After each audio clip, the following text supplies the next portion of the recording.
Hey guys, I was just reading through the book of Daniel, and I thought, gosh, it'd be great to maybe just do a little video on each chapter um, of Daniel. So, the big picture of Daniel for me personally is that um, about 7 years ago, when I was called um, to just hunger for the truth. As I got familiar with the Bible, it didn't take long to realize that the book of Daniel was an extremely key book.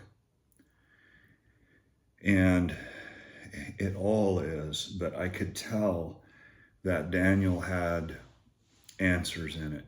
It had answers that unlock the whole truth of the kingdom. And so I just hunkered over Daniel, read it and reread it. But the problem I had back then is I was reading it with the lens that these prophecies were about our future and that they weren't already fulfilled by Jesus. And so naturally, I couldn't get them to work. I couldn't get it to make sense because I was applying it to the future. But even with that, I was like, wow, I know there's something here that answers these questions. So then once I realized they were prophecies that were fulfilled in our past, it just instantly, boom, it just was like, okay, it all makes sense. And I understand the book of Daniel. It's interesting. We have all the answers right here in the book of Daniel. We understand Daniel's selection as a prophet.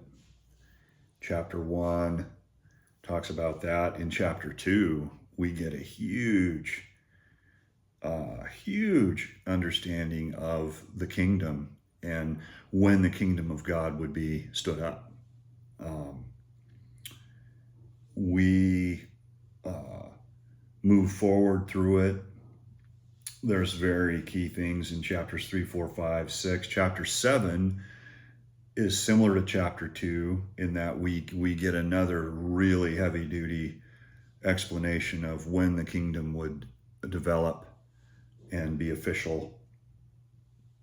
And then, you get into the latter part of Daniel, 9, 10, 11, 12, and oh my gosh, that's powerful stuff. Daniel 9, 24 through 27 is, I don't know, I always hesitate to say the most important or the most prolific, but certainly one of the most prolific group of verses that about prophecy and how Jesus would end prophecy and seal it up in the first century.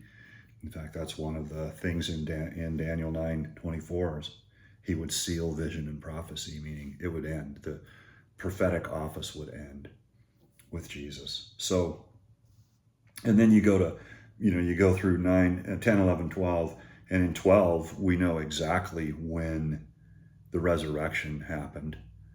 That makes it crystal clear in Daniel 12. So what I think I want to do is, and I've got a huge timeline, and maybe I've said this before, I use freezer wrap paper, and because I can roll it out, right? And I can get these long diagrams going where I can put on timelines and things like that. And I did that for Daniel, and I'm going to bring that back out. That was several months ago, maybe even about a year ago I did that. I'm going to bring that out, refresh it, and then probably just try to do maybe a video or so on each chapter of Daniel.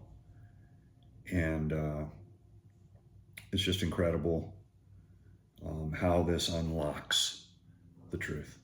All right, guys. Hopefully you're all doing well. We'll catch up soon.